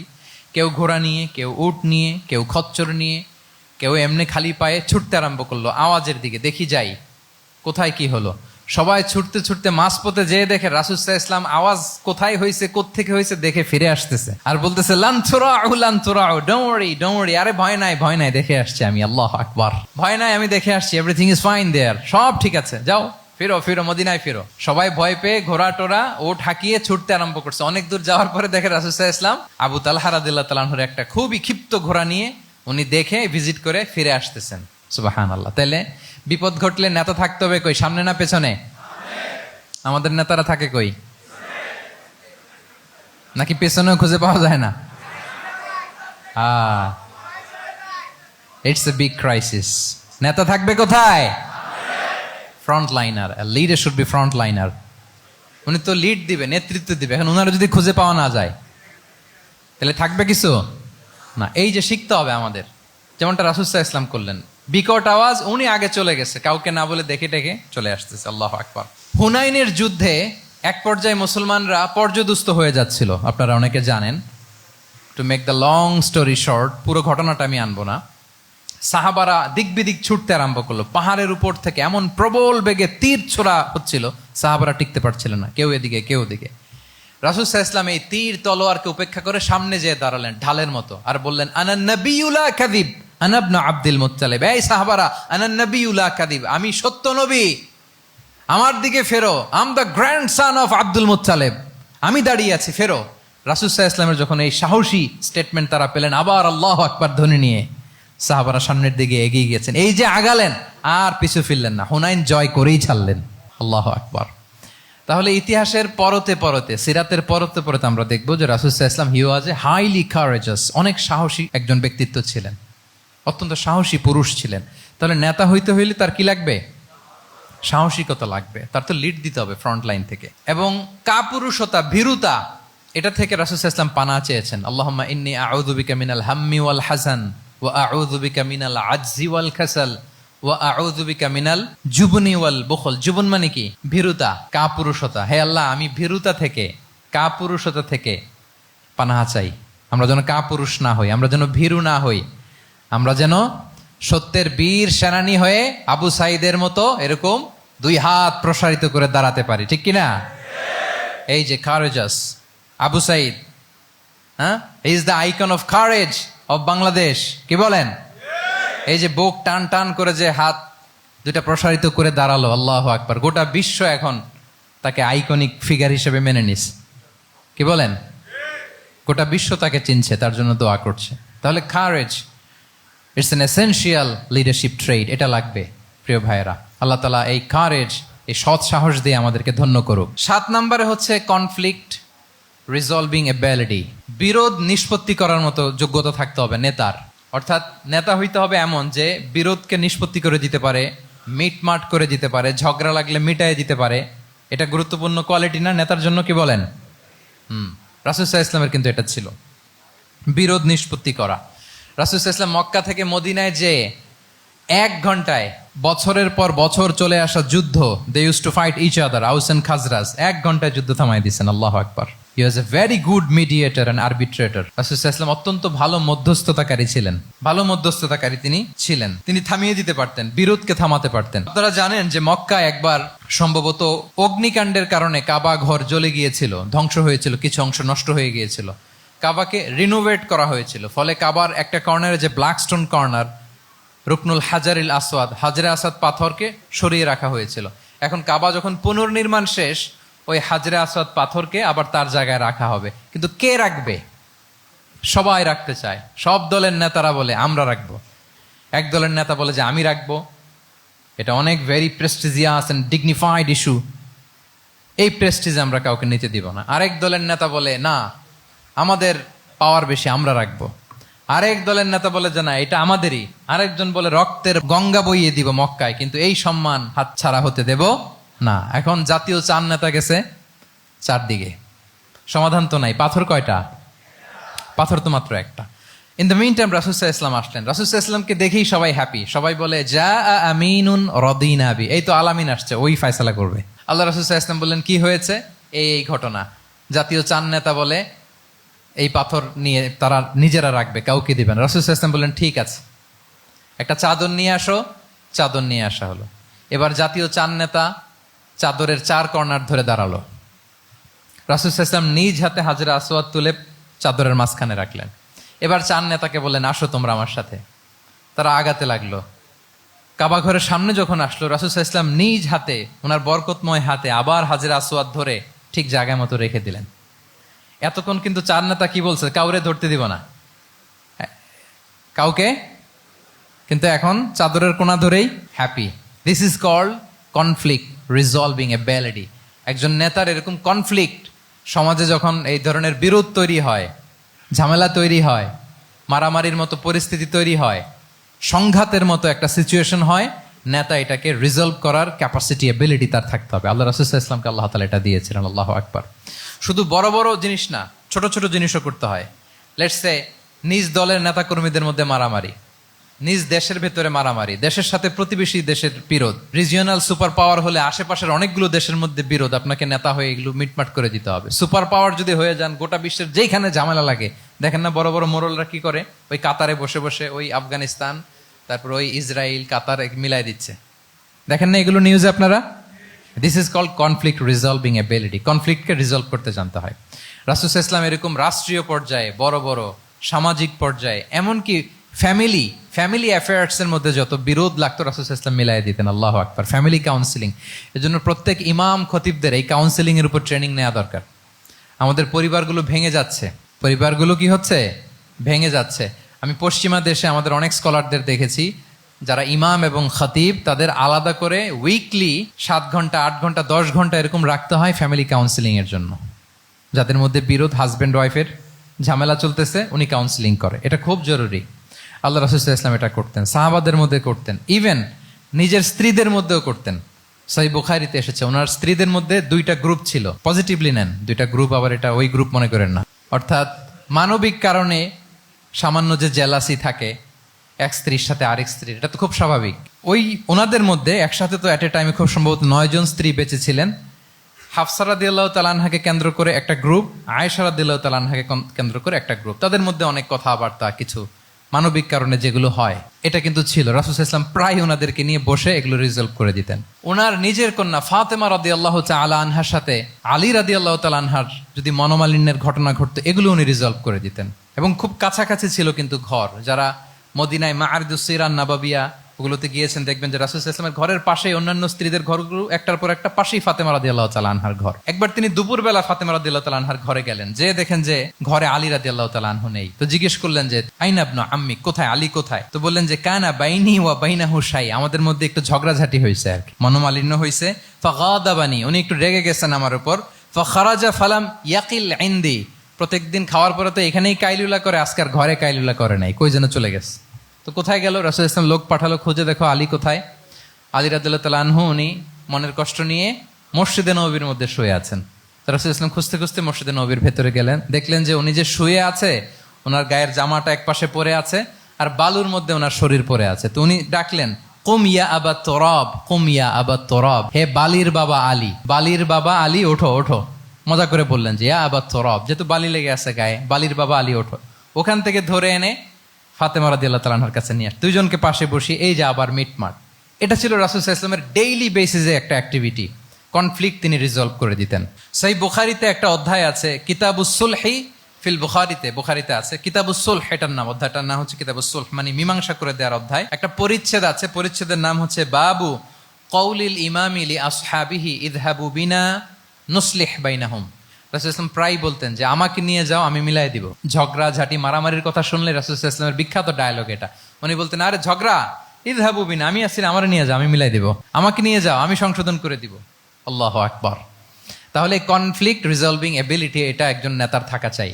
8 নম্বরে হচ্ছে visionary. A leader should be futuristic, সময়ের আগে চলতে পারা, এটা নেতার কাজ। He should see beyond the boundary, out of the box. তাকে আউট অফ দ্য বক্স চিন্তা করতে হবে। কর্মীরা যদ্দূর দেখে এরপর থেকে নেতা দেখা শুরু করবে, তখন সেই হয়ে উঠবে নেতা। এটাকে বলে ভিশনারি। এই ট্রেটটা একটা লিডারশিপ ট্রেট, খুব গুরুত্বপূর্ণ লিডারশিপ ট্রেট, মানে ফারসাইটেডনেস থাকা, দূরদর্শিতা থাকা, ফিউচারিস্টিক অ্যাটিটিউডের হওয়া, সময়ের আগে চলতে পারা, মানে আগ থেকে আন্দাজ করতে পারা। রাসূল সাল্লাল্লাহু আলাইহি ওয়াসাল্লামের মধ্যে এটা ছিল। কেমন ছিল? ওনার দুই একটা উক্তি আমি কয়েকটা হাদিস শেয়ার করি। তিনি বলতেন, ইন্নাল্লাহা যাওয়ালি আল আরদা ফারাআইতু মাশআরিকাহা ওয়া মাগারিবাহা ওয়া ইন্না মুলকা উম্মতি সায়াবলুগু মুলকুহা মা যুবিয়ালি মিনহা। আল্লাহ তাআলা এই পৃথিবীটাকে ফোল্ড করে ছোট রেপ্লিকা বানিয়ে আমার সামনে তুলে ধরেছেন। ফারাআইতু মাশারিকাহা ওয়া মাগারিবাহা, আমি পৃথিবীর প্রাচ্য পাশ্চাত্য সবটুকুন দেখেছি। আর আমি যদ্দূর দেখেছি ঠিক তদ্দূর জায়গায় আল্লাহ তাআলা লা ইলাহার বাণী পৌঁছে দিবে। পৃথিবীতে এমন কোনো জায়গা আছে যেখানে লা ইলাহার ধ্বনি উচ্চারিত হয় না? এমন কোনো জায়গা নেই। তার মানে ফিউচারিস্টিক। সে 1400 বছর আগের কথা, যে পৃথিবীর আনাচে কানাচে কোথাও বাকি থাকবে না, সব জায়গায় ইসলাম পৌঁছে যাবে। অন্য জায়গায় বললেন, লা ইয়াবলাগান্না হাযাল আমরু মা বালাগাল লাইলু ওয়ান নাহার ওয়ালা ইয়াতরুকুল্লাহু বাইতা মাদার ওয়ালা ওয়াবার ইল্লা আদখালাহুল্লাহু হাযাদ দ্বীন। এই ইসলাম যেখানে দিন হয়, রাত হয়, পৃথিবীর যেখানে দিন রাত্রি সংগঠিত হয়, সব জায়গায় পৌঁছবে। এমন কোনো কাঁচা ঘর, পাকা ঘর, কোনো জঙ্গল, কোনো পাহাড়, কোনো ভূখণ্ড, এই পৃথিবীতে কোনো এমন কোনো জনপদ থাকবে না যেখানে ইসলামের বাণী পৌঁছবে না। সব জায়গায় পৌঁছে যাবে। আল্লাহু আকবার। তাহলে এটা হচ্ছে ফিউচারিস্টিক অ্যাটিটিউডের ব্যক্তিত্ব হওয়ার কারণে তিনি এমনটি বলেছেন। আগাম বুঝে ফেলতেন। আপনারা হুদাইবিয়ার সন্ধির কথা জানেন না? হুদাইবিয়ার ট্রিটির কথা শুনেছেন না? 1400 সাহাবা গিয়েছিলেন ওমরা করতে, ওরা ওমরা করতে দিবে না, সন্ধি করো। তো কি সন্ধি? বলে যে রসুল্লাহ লেখা যাবে না, মুহাম্মদ রসুল্লাহ, নো রসুল্লাহ, রসুল্লাহ কাটো। সাহাবিরা বলে আমরা কাটতে পারবো না। রাসূল ইসলাম বললেন না না, কেটে ফেলো। কাটা হলো। এই বছর ওমরা করতে পারবো না, সাহাবারা বলে আমরা মানি না। রাসূল ইসলাম বললেন এটাও মেনে নাও। আগামী বছর আসবা ওমরা করতে, থাকতে পারবা মাত্র 3 দিন। কয়দিন? সাহাবিরা বলে অসম্ভব, এটা আমাদের ভূখণ্ড, আমরা যতদিন মনে চায় থাকবো। রাসূল ইসলাম বললেন না না, বাদ সেদো না, মেনে নাও। মক্কা থেকে কোনো লোক মদিনায় গেলে আমাদেরকে মক্কায় ফেরত দিতে হবে, কিন্তু মদিনা থেকে কেউ মক্কায় আসলে আমরা ফেরত দেব না। দেখছেন ক্লজগুলো? দেখছেন একটার পর একটা, সবগুলো কাফিরদের পক্ষে যায়। কোনো সাহাবা রাজি হচ্ছেন না, কিন্তু আল্লাহ রাসূল সাল্লাল্লাহু আলাইহি ওয়াসাল্লাম কি বলেন? মেনে নাও, রাজি। কারণ সাহাবারা তো অতটুক দেখতে পারতেছে না। বলেন 3 তালা উপর থেকে, 3 তালা ভবন থেকে একজন মানুষ যদ্দূর দেখে, 30 তালা ভবনের উপর থেকে কি ওইরকমই দেখে? পানোরামিক ভিউ দেখে, সে অনেক বড় করে দেখে। আর 3 তালার উপর থেকেই সামান্য কিছু দেখে। রাসূল সাল্লাল্লাহু আলাইহি ওয়াসাল্লাম অনেক দূর দেখতে পাচ্ছিলেন। তিনি চিন্তা করলেন, কিছু বছর যদি আমাদের মধ্যে দাঙ্গা হাঙ্গামা যুদ্ধ বন্ধ থাকে, আমরা গ্লোবালি ইসলামকে ছড়াই দিতে পারবো। শান্তভাবে মদিনাতে একটা স্ট্রং ইসলামিক কমিউনিটি আমরা তৈরি করতে পারবো। আল্লাহু আকবার। এবং তিনি দেখতে পাচ্ছিলেন, ইন্না ফাতাহনা লাকা ফাতহাম মুবিনা, এই হুদাইবিয়ার এই চুক্তি, যেটা আদতে অ্যাপারেন্টলি মনে হচ্ছে সব আমাদের বিপক্ষে যায়, আসলে এইটাই আমাদেরকে ভূমি ধস জয় এনে দিবে। আল্লাহু আকবার। এবং সেটাই হয়েছে। 9 নাম্বার হচ্ছে রেজিলিয়েন্স। এটা একটা চমৎকার লিডারশিপ ট্রেট। রেজিলিয়েন্স মানে সংকট কাটিয়ে ঘুরে দাঁড়াবার সামর্থ্য, মানে যাকে কেউ থামাতে পারে না। আনস্টপেবল, আনস্টপেবল, কোনো কিছু তাকে থামাতে পারে না। লেগে থাকার মানসিকতা, টিকে থাকার মানসিকতা, সহজে হার না মানা, আবার ঘুরে দাঁড়ানো, এটার বলে রেজিলিয়েন্স। এই ক্যাপাসিটি, এই কোয়ালিটি রাসূল সাল্লাল্লাহু আলাইহি ওয়াসাল্লামের মধ্যে ছিল। হি ওয়াজ আনস্টপেবল, হ্যাভিং আনবিলিভেবল সাবর। কোনো কিছু রাসূল সাল্লাল্লাহু আলাইহি ওয়াসাল্লামকে থামাতে পারে নাই। পেরেছে? বলেন, পেরেছে কেউ থামাতে? ছোটবেলা থেকে স্ট্রাগল করে একটার পর একটা স্ট্রাগল ফেস করে বড় হয়েছেন। জন্মের আগেই তো ওনার পিতাকে আল্লাহ তাআলা উঠিয়ে নিলেন। তার মানে বাবাকে নিজ চোখে এই দুনিয়াতে আমাদের প্রিয় নবীজি দেখে যান নাই। আল্লাহ রাসূল সাল্লাল্লাহু আলাইহি ওয়াসাল্লাম ওনার বাবাকে, পিতাকে দেখছেন? দেখেন নাই। ওনাদের আমেনা এবং আব্দুল্লাহ, ওনাদের সংসার ছিল মাত্র সপ্তাহখানেক, 1 সপ্তাহ সংসার। এই সপ্তাহখানেকের সংসারেই আল্লাহ তাআলা রাসূল সাল্লাল্লাহু আলাইহি ওয়াসাল্লামকে ওনার মায়ের পেটে পাঠিয়েছেন। আব্দুল্লাহ চলে গেলেন ব্যবসায়, ফিরে আসার পথে ওখানেই মারা গেলেন, ইয়াসরিবে। তার মানে জন্মের আগেই বাবাকে হারালেন, ইয়াতিম হয়ে দুনিয়াতে আসলেন। এরপরে মাকে হারালেন, এরপরে দাদাকে হারালেন, এরপরে চাচাকে হারালেন। Physically, mentally torture, emotionally traumatise করার যত ধরন আছে কাফিররা করেছে, কোনো কিছু রাসূল সাল্লাল্লাহু আলাইহি ওয়াসাল্লামকে থামাতে পেরেছে? ওনার লাইফ থ্রেট ছিল। হিজরতের রাতে তো আল্লাহ তাআলা বললেন আজই যেতে হবে, না হলে হত্যার ষড়যন্ত্র হচ্ছে, ব্ল্যাক ম্যাজিক করা হয়েছে। রাসূল সাল্লাল্লাহু আলাইহি ওয়াসাল্লাম খাসির মাংস, খাসির যে বাজুর মাংস, এটা পছন্দ করতেন। খাইবারে এক ইহুদি নারী এই খাসির মাংসের মধ্যে বিষ মিশিয়ে, পয়জন দিয়ে রাসূল সাল্লাল্লাহু আলাইহি ওয়াসাল্লামকে খাইয়েছিল হত্যার জন্য, একটার পর একটা। বলেন, রাসূল সাল্লাল্লাহু আলাইহি ওয়াসাল্লামের মিশন থেকে এক চুল পরিমাণ ওনাকে পেছনে নেওয়া গিয়েছে? He was unstoppable. This is called resilience. একজন নেতার মধ্যে এই রেজিলিয়েন্ট মানসিকতা থাকতে হবে যে আমাকে কেউ থামাইতে পারবে না, আমরা আমাদের মঞ্জিলে মকসুদে যাবই, এই মেন্টালিটির হইতে হবে। এটা হচ্ছে একটা লিডারশিপ ট্রেট, রেজিলিয়েন্ট। 10 নম্বরে হচ্ছে স্ট্র্যাটেজিক লিডারশিপ। নেতার কৌশলী হতে হয়। তার যেই লক্ষ্য, মিশন, ভিশন, এটা সে সুকৌশলে আদায় করে নিবে।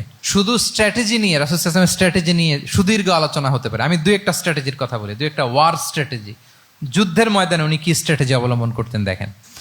উনি যুদ্ধের ডিস্ট্রাকশনকে, ক্যাজুয়ালিটি মিনিমাইজ করবার জন্য ওনার নির্দেশনা থাকতো, খবরদার কোনো নারীর গায়ে হাত তুলো না যুদ্ধের ময়দানে, শিশুর গায়ে হাত তুলো না, কোনো পাদ্রীর গায়ে হাত তুলো না, উপাসনারত যে সন্ন্যাসীরা আছে তাদের গায়ে হাত তুলো না, ওই এলাকার গবাদি পশুগুলোকে মেরো না, গাছপালা ধ্বংস করো না, যারা তোমাদের বিরুদ্ধে তলোয়ার ধরেনি তাদেরকে অ্যাটাক করো না। আল্লাহু আকবার, হোয়াট এ স্ট্র্যাটেজি! এবং যুদ্ধ চলাকালীন সময়ে সব সৈনিককে উনি এক জায়গায় মোতায়েন করতেন না, 5 ভাগে ভাগ করে নিতেন। ডান পাশে মাইমানা, বাম পাশে মাইসারা, সামনে হচ্ছে মুকাদ্দিমাতুল জাইশ, মাঝখানে কালব, পেছনে খালফ। এইভাবে 5টা ব্যাটালিয়নে ভাগ করে তারপরে তিনি যুদ্ধ পরিচালনা করতেন। What a war strategy! বদরের যুদ্ধে যখন পৌঁছলেন মদিনা থেকে 130 কিলোমিটার দূরে, দূরে আফসা দেখা যায়, মরিচিকার মধ্যে দেখা যায় ওই যে মুশরিকরা ওখানে আসছে, কিন্তু তারা কতজন এটা তো বোঝা যায় না। তো কিছু ছেলে এই মরুভূমিতে থাকে, ওদেরকে পানি সরবরাহ করে। এদেরকে রাসূল সাল্লাল্লাহু আলাইহি ওয়াসাল্লাম জিজ্ঞেস করলেন যে কুরাইশরা যে আসছে তারা সংখ্যায় কত?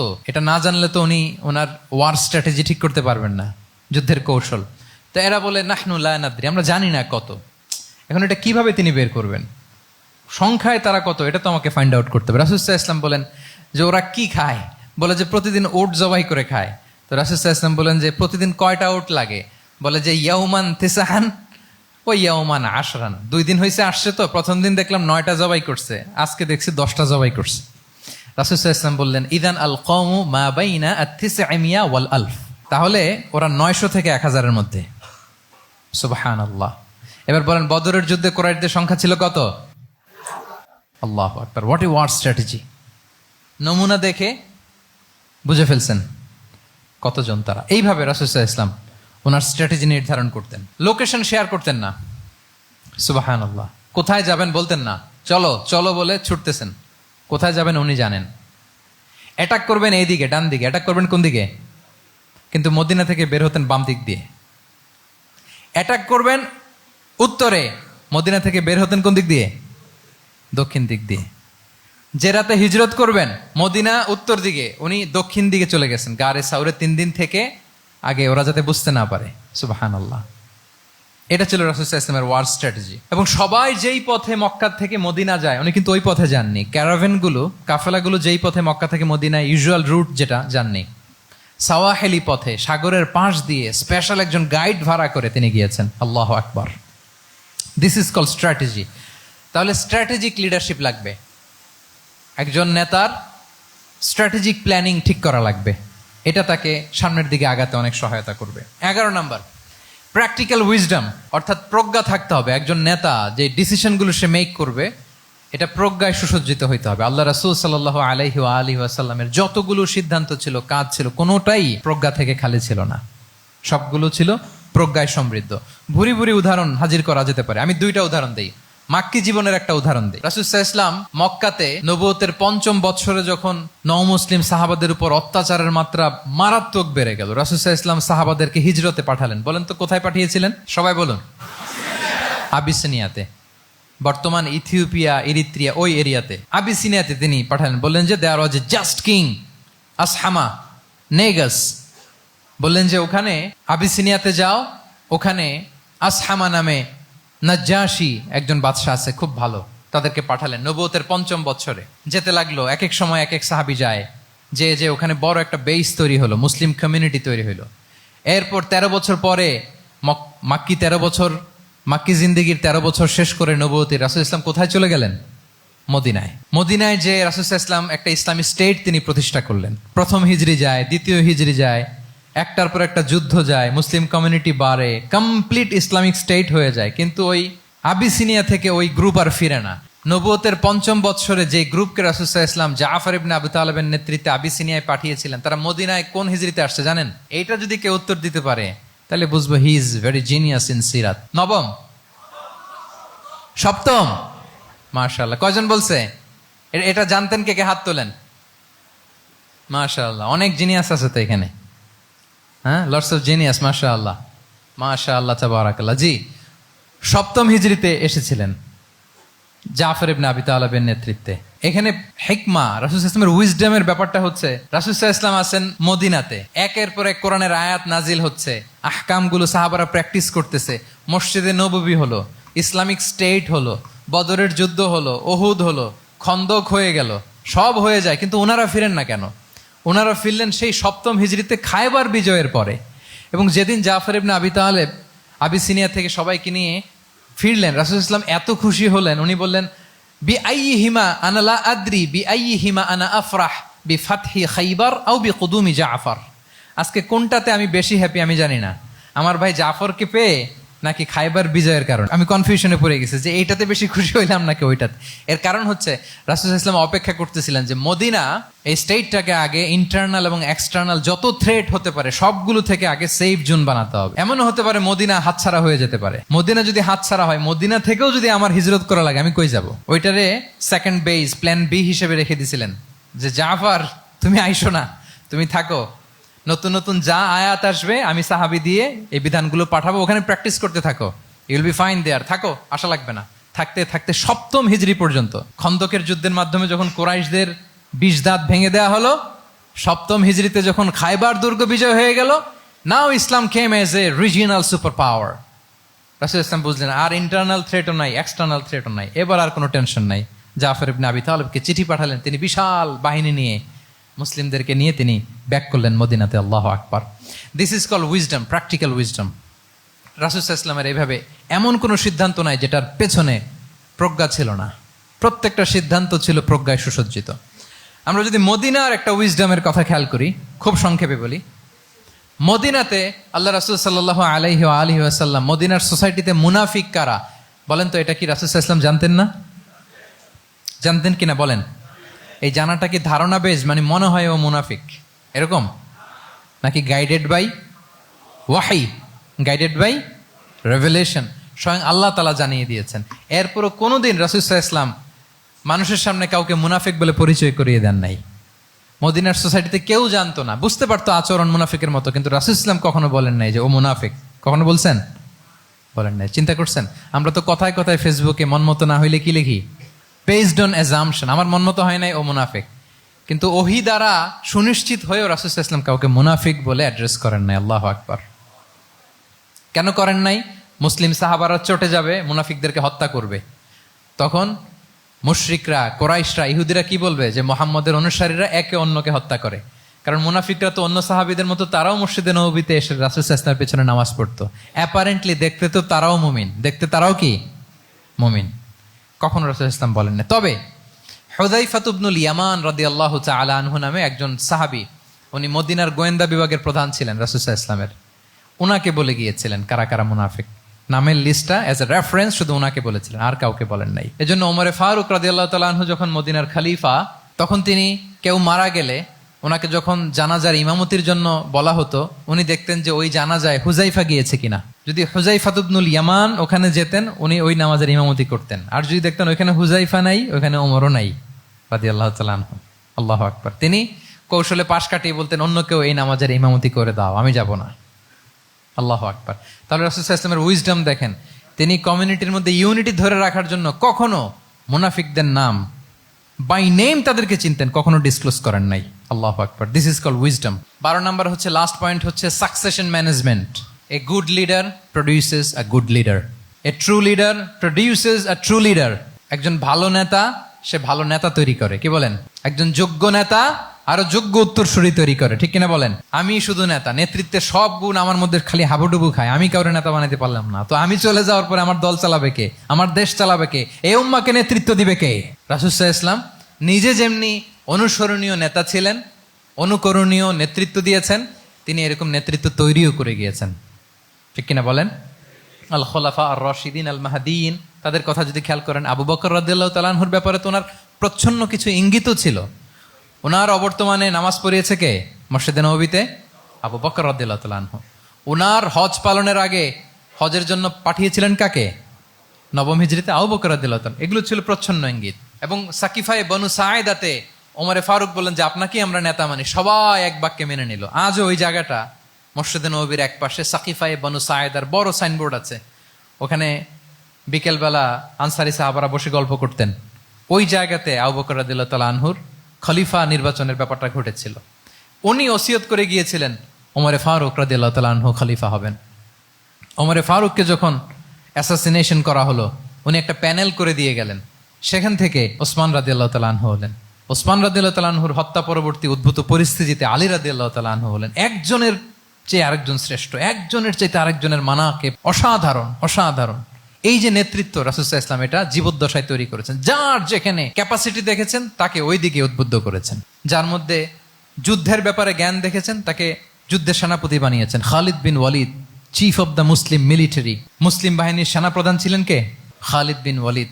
ওনার দিয়ে কখনো কবিতা লিখতে পাঠাইছেন রাসূল সাল্লাল্লাহু আলাইহি ওয়াসাল্লাম, কিন্তু হাসান বিন সাবিতকে দিয়ে কি করছেন? শুধু কি কবিতা লেখানো, ওনার মিম্বরের পাশে মসজিদে নববীতে আরেকটা মিম্বর বানাই দিয়েছেন, স্টেজ, যে তুমি এখানে দাঁড়িয়ে এমন জ্বালাময়ী কবিতা লিখবে যেন গুজবাম হয় মুসলমানদের, জেহাদের ময়দানের জন্য ঝাঁপিয়ে পড়ে।